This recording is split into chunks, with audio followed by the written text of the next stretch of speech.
ನಮಸ್ಕಾರ ಮಕ್ಕಳೇ. ನೀವು ಇಂದಿನ ತರಗತಿಯೊಳಗಡೆ ಏನ್ ಮಾಡಿದ್ದೀರಿ? ಪಾಠವನ್ನ ಓದಿದ್ದೀರಿ. ಯಾವ ಪಾಠ? ಎಸ್ ಮಕ್ಕಳ, ಸಂತೆ ಪಾಠವನ್ನ ನೀವು ಓದಿದ್ದೀರಿ. ನೀವು ಕೂಡ ಮನೆಯಲ್ಲಿ ಓದಬೇಕು. ಈ ಒಂದು ತರಗತಿಯೊಳಗಡೆ ನಾವು ಕೆಲವೊಂದಿಷ್ಟು ಪದಗಳ ಅರ್ಥ ಮತ್ತು ಆ ಓದಿದ್ವಲ್ಲ ನಾವು ಪಾಠ, ಆ ಪಾಠದಲ್ಲಿ ಬರ್ತಕ್ಕಂತ ಕೆಲವೊಂದಿಷ್ಟು ಪದಗಳನ್ನು ನಾವು ಗಟ್ಟಿಯಾಗಿ ಓದ್ಬೇಕು ಮಕ್ಕಳೇ. ಈಗ ನಾನು ಓದಿ ತೋರಿಸ್ತೀನಿ, ನೀವು ಕೂಡ ಅದೇ ರೀತಿ ಓದ್ಬೇಕು. ಸಂತೆ, ಗದ್ದಲ, ಅಂಗಡಿ, ವ್ಯಾಪಾರ, ತೊಗರಿ, ವಿಳ್ಳೆದೆಲೆ, ರಾಶಿ, ಕಡಲೆ, ಧಾನ್ಯ, ಗುದ್ದಲಿ, ಮೆಣಸಿನಕಾಯಿ, ಈರುಳ್ಳಿ, ಕಸದ ತೊಟ್ಟಿ, ರೈತ, ಬೆಳ್ಳುಳ್ಳಿ, ಅಕ್ಕಿ, ಪದಾರ್ಥ, ಜೋಳ, ಮೈದಾನ, ಹಾರೆ, ಸಲಕರಣೆ, ಖುಷಿ. ಈ ರೀತಿಯಾಗಿ ನೀವು ಕೂಡ ಪದಗಳನ್ನ ಓದ್ಬೇಕು. ಈ ಸಂತೆ ಪಾಠವನ್ನ ತಿಳಿಯುವುದಕ್ಕಿಂತ ಮುಂಚೆ ಆ ಪಾಠದಲ್ಲಿ ಬರ್ತಕ್ಕಂತ ಶಬ್ದ, ಕೆಲವೊಂದಿಷ್ಟು ಕಠಿಣ ಶಬ್ದಗಳ ಅರ್ಥಗಳನ್ನು ನಾವು ತಿಳಿದುಕೋಬೇಕು. ಖುಷಿ ಅಂದ್ರೆ ಇದರ ಅರ್ಥ ಹಿಗ್ಗು, ಹರ್ಷ, ಸಂತೋಷ ಪಡುವುದು ಅಂತ ಅರ್ಥ ಆಗುತ್ತೆ ಮಕ್ಕಳೇ. ನಮ್ಮ ಅಮ್ಮ ನಮಗೋಸ್ಕರ ಹೊಸದಾದ ಬಟ್ಟೆ ಕೊಡಿಸಿದಾಗ ನಮಗೆ ತುಂಬಾ ಖುಷಿಯಾಗುತ್ತದೆ, ಹೌದಾ?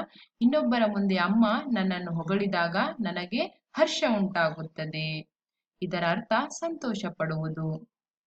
ಪದಾರ್ಥ, ಪದಾರ್ಥ ಅಂದ್ರೆ ಒಂದು ವಸ್ತು, ವಸ್ತುಗಳಿಗೆ ನಾವು ಪದಾರ್ಥ ಅಂತ ನಾವು ಕರೆಯುತ್ತೇವೆ. ರಾಶಿ, ರಾಶಿ ಅಂದ್ರೆ ಗುಂಪು, ಗುಪ್ಪೆ, ಸಮೂಹ, ಹೌದಾ? ನಾವು ಜಾತ್ರೆಯಲ್ಲಿ ಗುಂಪಾಗಿರುವಂತಹ ಜನರನ್ನ ನಾವು ನೋಡುತ್ತೇವೆ, ಗುಂಪು ಗುಂಪಾಗಿ ಜನರನ್ನು ನೋಡುತ್ತೇವೆ. ರಿಪೇರಿ, ಸರಿಪಡಿಸುವಿಕೆ.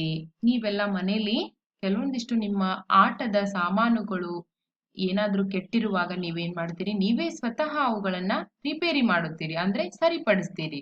ರಿಪೇರಿ ಇದರ ಅರ್ಥ ಸರಿಪಡಿಸುವಿಕೆ. ಸಲಕರಣೆ, ಸಲಕರಣೆ ಅಂದ್ರೆ ಉಪಕರಣ. ರಿಪೇರಿ ಮಾಡ್ಲಿಕ್ಕೆ ನೀವು ಕೆಲವೊಂದಿಷ್ಟು ಉಪಕರಣಗಳನ್ನ ಬಳಸ್ತೀರಿ, ಹೌದಾ? ನಟ್ಟು ಬಿಚ್ಚಲಿಕ್ಕೆ, ಹೌದಾ? ಗಾಲಿಯ ಚಕ್ರವನ್ನ ಬಿಚ್ಚಲಿಕ್ಕೆ ಯಾವ ಯಾವ ಉಪಕರಣಗಳನ್ನ ಬಳಸ್ತೀರಿ ಅವುಗಳನ್ನ ಸಲಕರಣೆ ಅಂತ ಕರೆಯುತ್ತೇವೆ. ದಿನಸಿ ಅಂದ್ರೆ ಧಾನ್ಯ, ದವಸ, ಹೌದಾ? ಧಾನ್ಯ ಮತ್ತು ದವಸ ಇವುಗಳನ್ನ ದಿನಸಿ ಅಂತ ನಾವು ಕರೆಯುತ್ತೇವೆ. ದಿನನಿತ್ಯ ನೀವು ಮನೆಯಲ್ಲಿ ಧಾನ್ಯಗಳನ್ನ ಏನ್ ಮಾಡ್ತೀರಿ? ತಿನ್ನುತ್ತೀರಿ, ಹೌದಾ? ಕಾಳುಗಳು ಅಂತ ಹೇಳ್ತೀರಲ್ಲ, ಆ ರೀತಿ ದಿನಸಿ ಅಂತ ನಾವು ಕರೆಯುತ್ತೇವೆ. ಧಾನ್ಯ, ದವಸ. ಬದಿ ಅಂದ್ರೆ ಪಕ್ಕ, ಮಗ್ಗಲು. ನೀವೆಲ್ಲ ನಿಮ್ಮ ಸ್ನೇಹಿತರು ನಿಮ್ ಪಕ್ಕದಲ್ಲೇ ಕುಳಿತುಕೊಳ್ಬೇಕು ಅನ್ನೋ ಆಸೆ ಇರುತ್ತೆ, ನಿಮ್ ಮಗ್ಲಲ್ಲೇ ಕುತ್ಕೋಬೇಕು ಅನ್ನೋ ಆಸೆ ಇರುತ್ತೆ ಮಕ್ಕಳೇ. ಬದಿ ಅಂದ್ರೆ ನಮ್ಮ ಪಕ್ಕದಲ್ಲಿ ಅಂತ ಅರ್ಥ ಆಗುತ್ತೆ. ಈಗ ಪಾಠವನ್ನ ನೋಡೋಣ. ಪಾಠ 6, ಸಂತೆ. ಮಕ್ಕಳೇ, ಈ ಒಂದು ಪಾಠವನ್ನ ನೀವು ಕೇಳಿಸ್ಕೋಬೇಕು, ಯಾಕಂದ್ರೆ ನೀವು ಪ್ರಶ್ನೋತ್ತರಗಳಿಗೆ ಉತ್ತರ ನಿಮ್ಗೆ ಸಿಗ್ಬೇಕು ಅಂದ್ರೆ ಈ ಪಾಠವನ್ನ ನೀವು ಸರಿಯಾಗಿ ಅರ್ಥ ಮಾಡ್ಕೋಬೇಕು ಮಕ್ಕಳೇ. ಅಂದು ಶನಿವಾರ ಶಾಲೆಗೆ ಮಧ್ಯಾಹ್ನ ರಜೆ. ನಿಮಗೂ ಕೂಡ ಶನಿವಾರದಂದು ನೀವೆಲ್ಲ ಆಫ್ ಡೇ ಅಂತ ಹೇಳ್ತಿರಲ್ಲ, ಮಧ್ಯಾಹ್ನ ರಜೆ ಇರುತ್ತೆ. ಈ ಪಾಠದಲ್ಲಿಯೂ ಕೂಡ ಶನಿವಾರದಂದು ಮಧ್ಯಾಹ್ನ ರಜೆ ಇರುತ್ತೆ. ಆ ರಜೆಯಲ್ಲಿ ಅನಿತಾ ಮತ್ತೆ ಜಾನ್, ರಶೀದ್ ಮತ್ತು ಕುಮಾರ್ ಈ 4 ಸೇರಿ ಅವರು ಊರಲ್ಲಿ ಸಂತೆ ನೋಡ್ಲು ಹೋಗ್ತಾರೆ. ಯಾರ್ಯಾರು? ಅನಿತಾ, ಜಾನ್, ರಶೀದ್, ಕುಮಾರ್. ಈ ಹೆಸರುಗಳನ್ನ ನೀವು ನೆನ್ಪಿಟ್ಕೋಬೇಕು. ಅವ್ರ 4 ಏನ್ ಮಾಡ್ತಾರೆ? ಆ ಸಂತೆ ನೋಡ್ಲಿಕ್ಕೆ ಹೋಗ್ತಾರೆ, ಅವ್ರ ಊರಲ್ಲಿ ಇರ್ತಕ್ಕಂಥ ಸಂತೆಯನ್ನ. ಆಗ ಅನಿತಾಳ ಚಿಕ್ಕಪ್ಪ ಏನ್ ಮಾಡ್ತಾರೆ? ಆ 4 ಜನರ ಜೊತೆಯಲ್ಲಿ ಏನ್ ಮಾಡ್ತಾರೆ? ಹೋಗ್ತಾರೆ. ಆ ಅನಿತಾಳಿಗೆ ನಮ್ ಚಿಕ್ಕಪ್ಪ ನಮ್ ಜೊತೆ ಬರೋದು ನಮ್ಗೆ ತುಂಬಾ ಖುಷಿ ಇದೆ, ಸಂತೋಷ ಅನಿಸ್ತಿದೆ ಅಂತ ವ್ಯಕ್ತಪಡಿಸ್ತಾಳೆ ಅವಳ ಒಂದು ಸಂತೋಷವನ್ನ. ನಂತರ ಊರಂಚಿನ ಮೈದಾನದಲ್ಲಿ ಸಂತೆ ನೆರೆದಿತ್ತು. ಊರಂಚಿನ ಮೈದಾನ ಅಂದ್ರೆ ಊರಿನ ಕೊನೆಯ ಒಂದು ಸ್ಥಳದಲ್ಲಿ ಅಂತ ಅರ್ಥ ಆಗುತ್ತೆ. ಊರಿನ ಕೊನೆಯಲ್ಲಿ ಒಂದು ದೊಡ್ಡದಾಗಿರ್ತಕ್ಕಂಥ ಮೈದಾನ. ಆ ಮೈದಾನದಲ್ಲಿ ಸಂತೆ ನಡೀತಾ ಇರುತ್ತೆ. ಅಲ್ಲಿ ಸದ್ದು ಗದ್ದಲ ಅಂದ್ರೆ ಜನರು ತುಂಬಾ ಜನ ಕೂಡಿರೋದ್ರಿಂದ ತುಂಬಾನೇ ಗದ್ದಲ ನಡೀತಾ ಇರುತ್ತೆ. ಆಗ ಮಕ್ಕಳಿಗೇನ್ ಆಸೆ, ನಾವು ಯಾವಾಗಾದ್ರೂ ಸಂತೆ ಒಳಗ್ ಹೋಗ್ತೀವೋ ಅನ್ನೋ ಒಂದು ತವಕ ಇರುತ್ತೆ, ಆತುರ, ಅವಸರ. ಯಾವಾಗ ಹೋಗ್ತೀವೋ ಅನ್ನೋ ಒಂದು ಅವಸರ ಇರುತ್ತೆ.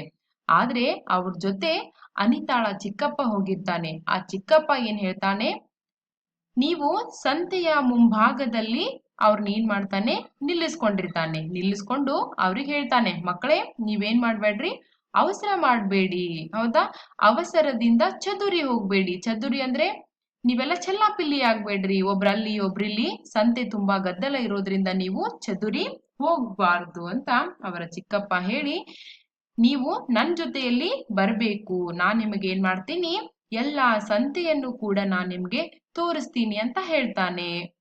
ಆಗ ಅನಿತಾ, ಜಾನ್, ರಶೀದ್ ಮತ್ತು ಕುಮಾರ್ ಈ ನಾಲ್ವರು ಅತ್ಯಂತ ಸಂತೋಷದಿಂದ ಒಪ್ಪಿಕೊಂಡು ಆ ಸಂತೆಯ ಒಳಗೆ ಅನಿತಾಳ ಚಿಕ್ಕಪ್ಪನ ಜೊತೆ ಆ ಸಂತೆಯ ಒಳಗಡೆ ಹೋಗ್ತಾರೆ ಮಕ್ಕಳೇ.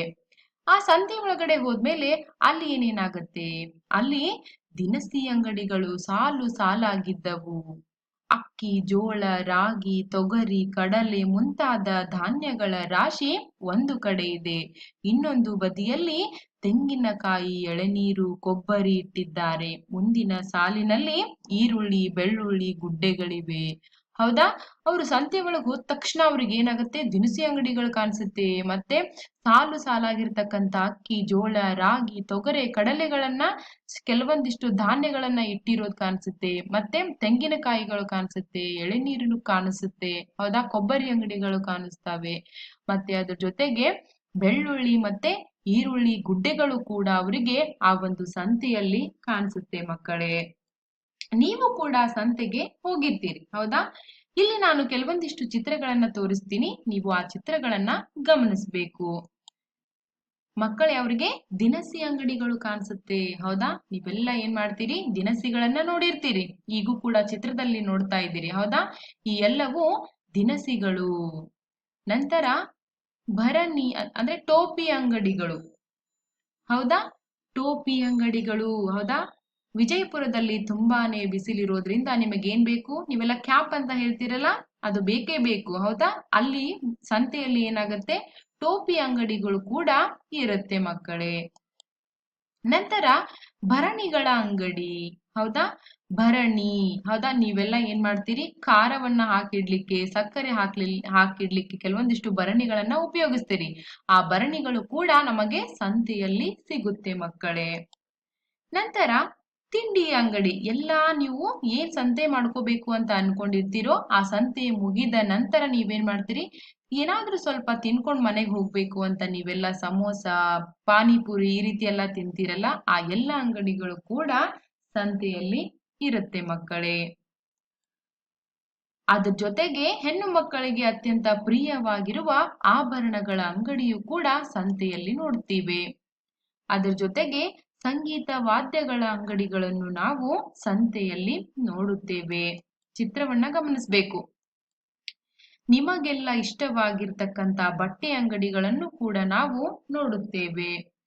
ಮಕ್ಕಳ ಆಟಿಕೆ ಸಾಮಗ್ರಿಗಳ ಅಂಗಡಿ, ಇದು ಕೂಡ ನಿಮ್ಗೆ ತುಂಬಾನೇ ಇಷ್ಟ, ಹೌದಾ. ಈ ಒಂದು ಆಟಿಕೆ ಸಾಮಾನುಗಳನ್ನು ಕೂಡ ನಾವೇನ್ ಮಾಡ್ತೀವಿ, ಸಂತೆಯಲ್ಲಿ ನೋಡುತ್ತೇವೆ. ನಂತರ ನೀವು ಜಾಣರಾಗಲಿಕ್ಕೆ ಬೇಕಾಗಿರುವಂತಹ ಪುಸ್ತಕಗಳ ಅಂಗಡಿಗಳನ್ನು ಕೂಡ ನಾವು ಸಂತೆಯಲ್ಲಿ ನೋಡುತ್ತೇವೆ ಮಕ್ಕಳೇ. ಸಂತೆಯಲ್ಲಿ ಇರುವಂತಹ ವಿವಿಧ ರೀತಿಯ ಅಂಗಡಿಗಳನ್ನ ನೋಡಿದಿರಿ, ಅದ್ರ ಜೊತೆಗೆ ಸಂತೆ ಪಾಠದ ಕೆಲವು ಶಬ್ದಗಳನ್ನ ತಿಳಿದುಕೊಂಡ್ರಿ, ಸ್ವಲ್ಪ ಪಾಠವನ್ನು ಕೂಡ ತಿಳಿದುಕೊಂಡಿದ್ದೀರಿ. ಮುಂದಿನ ತರಗತಿಯಲ್ಲಿ ಈ ಪಾಠದ ಮುಂದಿನ ವಿವರಣೆಯನ್ನ ನಾನು ಹೇಳ್ತೀನಿ. ಧನ್ಯವಾದಗಳು.